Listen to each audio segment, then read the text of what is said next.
कृषि दर्शन कृषि दर्शन कृषि दर्शन कृषि दर्शन कृषि दर्शन कृषि दर्शन। खेत खलिहान और सफल किसान कृषि दर्शन कार्यक्रम में आप सभी किसान भाई बहनों का तहे दिल से स्वागत है। रूपा भौजी का जोहार। किसान भाइयों, मेरी ओर से भी आप सबों को बहुत बहुत जोहार। बिल्कुल, और ठंड की बहार क्यों? बिल्कुल सही बोलिए। तो चलिए आपको लिए चलते हैं कृषि समाचार की ओर, जहां मिलेगी आपको कृषि से संबंधित ढेरों जानकारियां। तो ले लेते हैं फटाफट जानकारी। नमस्कार, कृषि समाचार में आपका स्वागत है। मैं हूं मीनाक्षी मुंडा। आइए देखते हैं आज कृषि समाचार में क्या है खास। राज्य के हर जिले में खोला जाएगा कृषि क्लिनिक। 260 सरकारी तालाबों के जीर्णोद्धार के लिए 35 करोड़ रुपए की स्वीकृति। कद्दू के बेहतर उत्पादन के लिए लगाए उन्नत प्रभेद पूसा नवीन। अब समाचार विस्तार से। कृषि विभाग झारखंड सरकार की ओर से सभी जिलों में दो कृषि क्लिनिक खोलने की योजना तैयार की गई है। इस क्लिनिक में किसानों को निःशुल्क परामर्श उपलब्ध कराई जाएगी, साथ ही मिट्टी जांच की सुविधा भी उपलब्ध होगी। कृषि क्लिनिक में विशेषज्ञ के रूप में जिले के पौधा संरक्षण पर्यवेक्षक, निरीक्षक, प्रखंड तकनीकी प्रबंधक और सहायक तकनीकी प्रबंधक अपनी सलाह देंगे। विशेषज्ञ किसान कॉल सेंटर और फार्मर्स पोर्टल के माध्यम से सलाह देंगे। कृषि पशुपालन एवं सहकारिता मंत्री रणधीर सिंह ने कृषि विभाग की 1 साल की उपलब्धियों को बताते हुए कहा कि 260 सरकारी तालाबों के जीर्णोद्धार के लिए 35 करोड़ रुपए की स्वीकृति दी गई है। धनबाद के बलियापुर में कृषि प्रक्षेत्र की 75 एकड़ जमीन राष्ट्रीय बीज निगम को दी गई है।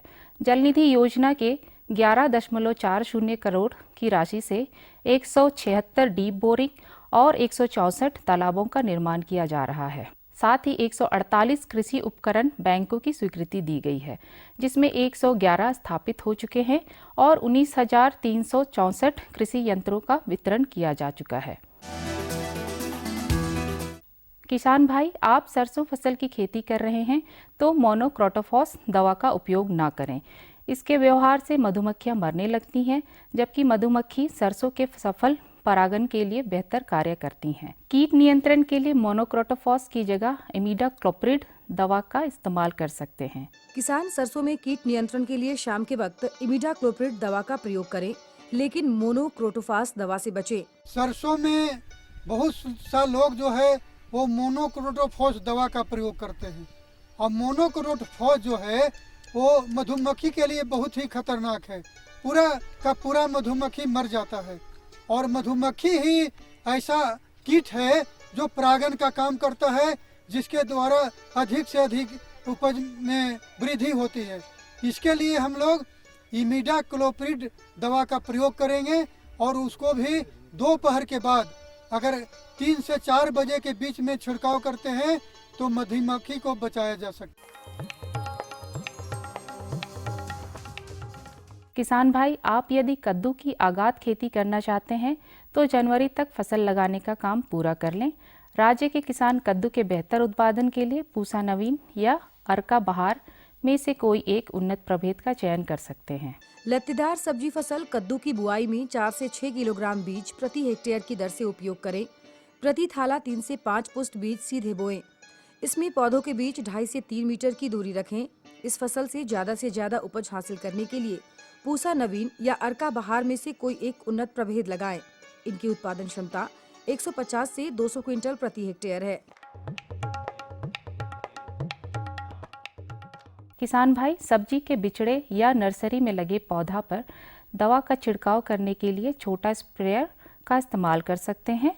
इसमें 2 लीटर तक तरल घोल डाला जा सकता है। इसे 8 से 10 बार पंप कर देने से प्रेशर तैयार हो जाता है और एक बटन को दबाने से अपने आप घोल का छिड़काव होने लगता है।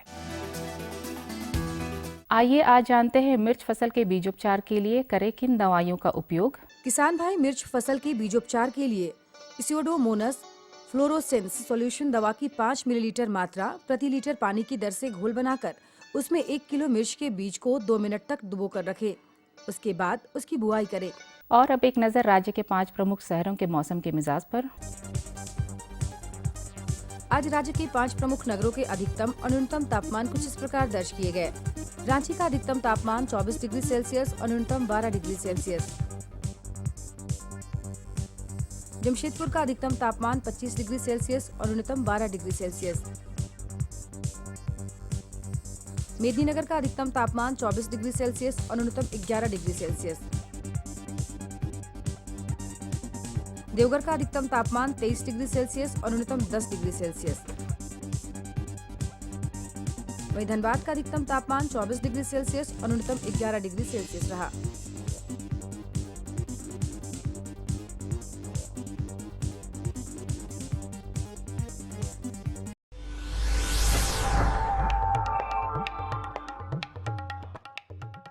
और अब मंडी भाव में आइए नजर डालते हैं अनाजों के भाव पर।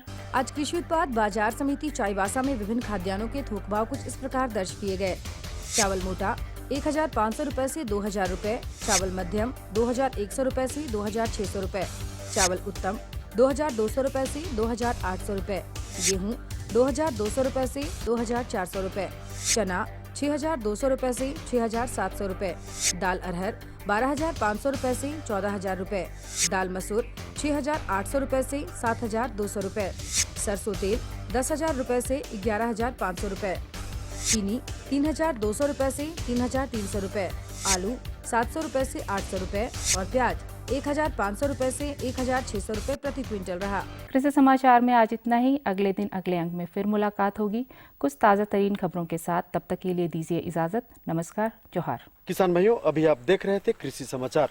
इसमें आपने ली कृषि से संबंधित तमाम जानकारी, मौसम के मिजाज से भी अवगत हुए और मंडी के भाव को भी आपने जाना। बिल्कुल है ना? सही। तो अब क्या इरादा है? लेते हैं एक छोटा सा विराम। ले लेते हैं, कहीं जाइएगा नहीं, छोटा सा है। ये लो और बताओ। बस। अरे ये क्या भैया जी, बस इतनी सी रासायनिक खाद? किसानी छोड़ रहे हो क्या? किसानी नहीं, नादानी छोड़ रहे हैं। मिट्टी की जांच कराई है।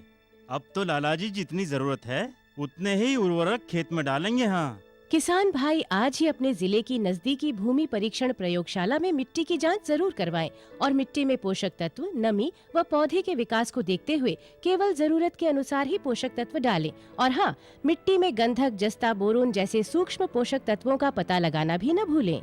उर्वरक और जैविक खाद के सही उपयोग से भूमि का उपजाऊपन बनाए रखें, उत्पादकता बढ़ाएं, खर्चा घटाएं और बहुमूल्य विदेशी मुद्रा बचाने में भी सहयोग दें। और हाँ, धीमी गति से नाइट्रोजन उपलब्ध कराने वाले उर्वरकों जैसे नीम लेपित यूरिया को प्राथमिकता दें और यूरिया का पत्तों पर छिड़काव करें। अरे वाह, तू तो सचमुच समझदार हो गया रे। अधिक जानकारी के लिए संपर्क करें जिला कृषि अधिकारी या किसान कॉल सेंटर।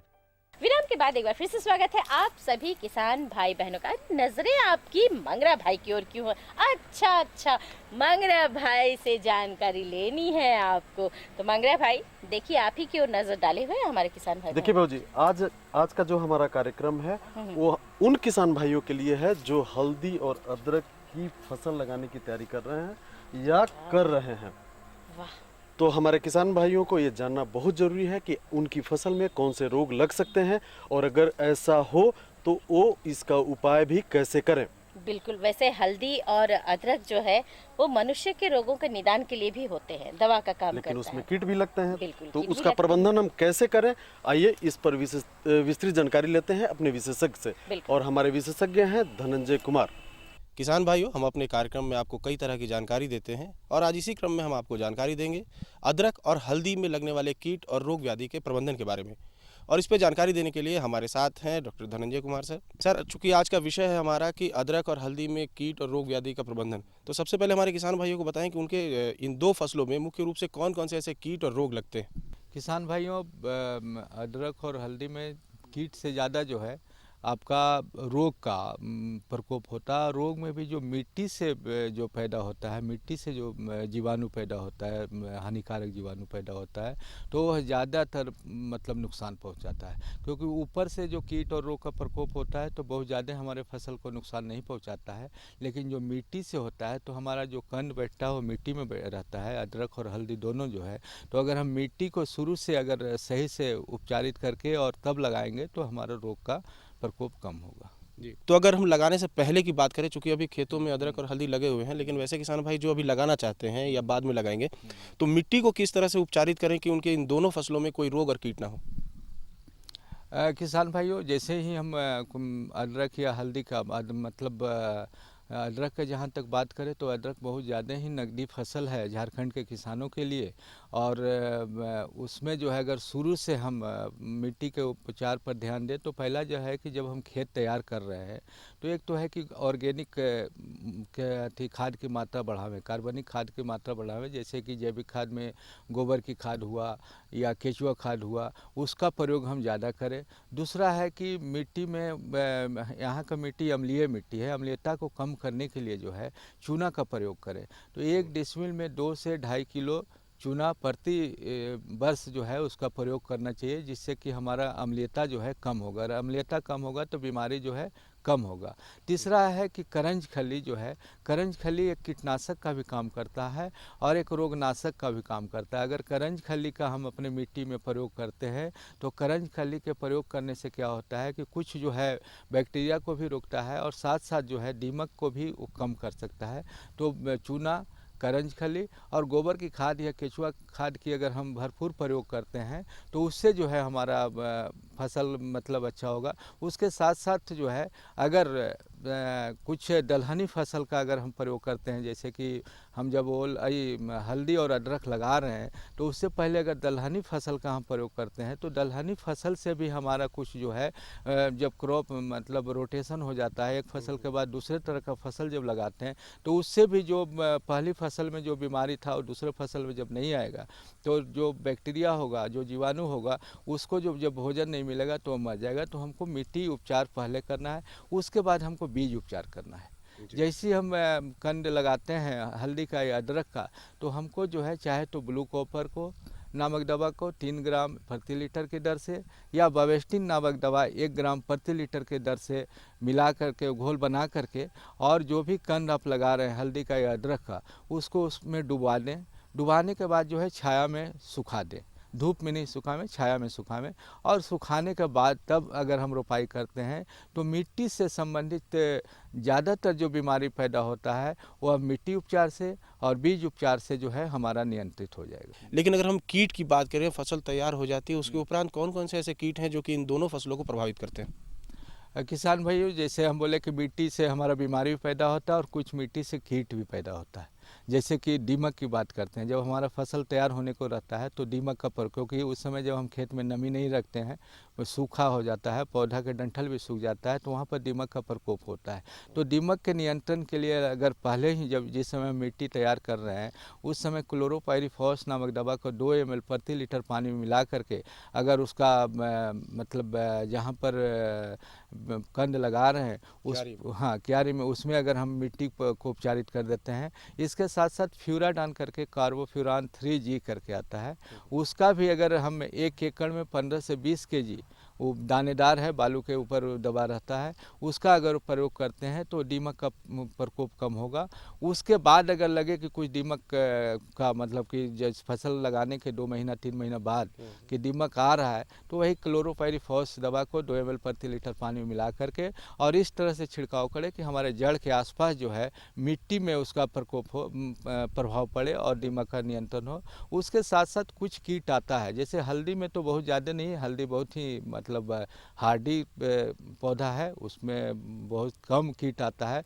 लेकिन अदरक में है कि अदरक में जैसे एक तो आएगा आपको रस चूसने वाला कीट, पत्ती में रस चूस रहा है, तो रस चूसने वाला कीट के लिए जो है कन्फिडोर नामक दवा 1 ml प्रति लीटर पानी में मिला करके या एक तारा नामक दवा 1 ग्राम प्रति 3 लीटर पानी में मिला करके अगर हम छिड़काव करेंगे तो जो भी रस चूसने वाले कीट हैं उनका नियंत्रण हो जाएगा। ये कीट दूसरा क्या है कि कुछ पत्ती को खाने वाला कीट आता है, पत्ती में छेद कर देता है, तो उस तरह का कीट जब आपके अदरक में दिखाई पड़े तो आप इंडोक्साकार्ब नामक दवा 1 ml प्रति लीटर पानी में मिला करके या लार्मिन नामक दवा 1 ग्राम प्रति लीटर पानी में मिला करके अगर छिड़काव करते हैं तो आपका नियंत्रण हो जाएगा। होता क्या है कि जब अदरक की बात करते हैं तो अदरक का पत्ती बहुत पतला होता है, बहुत ज़्यादा चौड़ा नहीं होता है। तो जब पत्ती में कीड़ा लग जाएगा तो पत्ती के कीट को अगर आप नियंत्रण नहीं करेंगे, हो सकता है कि किसान भाई के ध्यान में दिमाग में रहता है कि हमारा कंद तो ज़मीन में बैठेगा, पत्ती में अगर कीड़ा है तो उससे कोई नुकसान नहीं होगा। लेकिन जब पत्ती को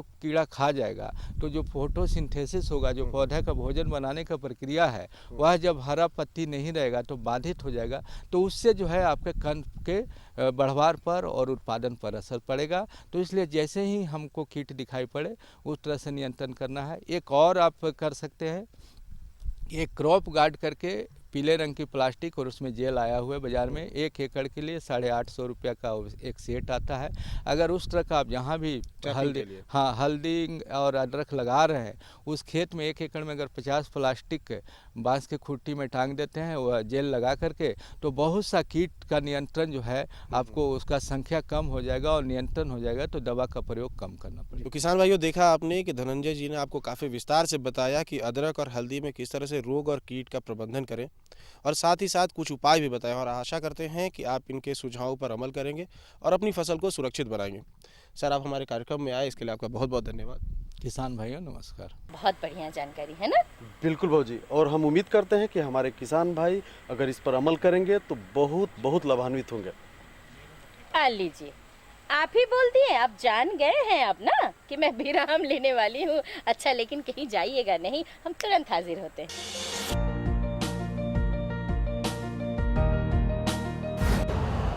यूरिया का स्वदेशी उत्पादन 70 लाख टन बढ़ाने के लिए 6 उर्वरक संयंत्रों का उद्धार किया जा रहा है।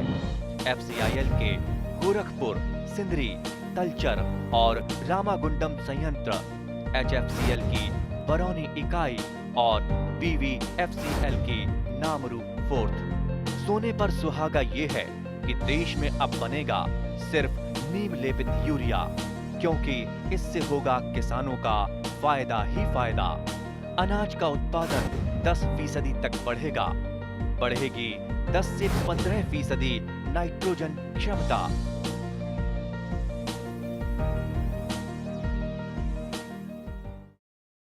अब आपकी बारी है वो जी। अच्छा, बारी मेरी है, तब चलते हैं स्वास्थ्य संबंधी जानकारी में।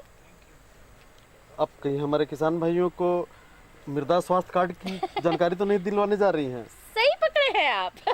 बिल्कुल सही कहा। हम मृदा स्वास्थ्य कार्ड से अपने किसानों को क्या लाभ मिल सकता है, इसके बारे में हम जानकारी दिलवाने जा रहे हैं, और जानकारी दे रहे हैं हमारे विशेषज्ञ डॉक्टर NC गुप्ता जी। तो गौर से देखिए। आज हम लोग बिरसा कृषि विद्यालय के प्रांगण में हैं, जहाँ के वैज्ञानिक हैं डॉक्टर NC गुप्ता, जो सॉइल साइंस विभाग में हैं, BAU में कार्यरत हैं। आज हम लोग जानकारी हासिल कर रहे हैं कि सॉइल हेल्थ कार्ड क्यों आवश्यक है और इसकी उपयोगिता कब पड़ती है। किसान हेल्थ कार्ड की मतलब होती है कि मिट्टी जांच से संबंधित किसान अपने खेत की मिट्टी को जांच कराकर किसी भी फसल को अपने खेत में लगाए, ताकि मिट्टी के स्वास्थ्य पर असर नहीं पड़े। मिट्टी के स्वास्थ्य पर में क्या चीज़ की कमी है, जो आज हमारे यहाँ 16 मुख्य आवश्यक तत्व, पोषक तत्व के रूप में जाना जाता है, जैसे यूरिया, फास्फोरस, पोटास, और इसके अलावा भी और हमारे पास 13 मुख्य पोषक तत्व है, जो कि किसान भाइयों को इसकी जानकारी नहीं होती है। किसान भाई अपने खेत में फसल लगाने के पहले अपने खेत की मिट्टी को अवश्य ही जांच करवाएं। डॉक्टर साहब, आप बता रहे हैं मिट्टी की जांच कराने के लिए, तो किसान भाई जब फसल लगाते हैं उसी समय मिट्टी की जांच कराना पड़ता है। हाँ। तो वो क्या करेंगे, वो क्या उपयोग करें कि मिट्टी की जांच के लिए, या मिट्टी ले जाए या वैज्ञानिक को बुला के लाएं कि जांच करें, किस तरह से वो जांच करेंगे? मिट्टी जांच कराने का सबसे आसान तरीका है कि किसान भाई अपने खेत की मिट्टी को स्वयं लेकर करके कृषि विश्वविद्यालय एवं प्रत्येक जिले में कृषि विज्ञान केंद्र की स्थापना की गई है, वो अपनी खेत की मिट्टी को लेकर करके स्वयं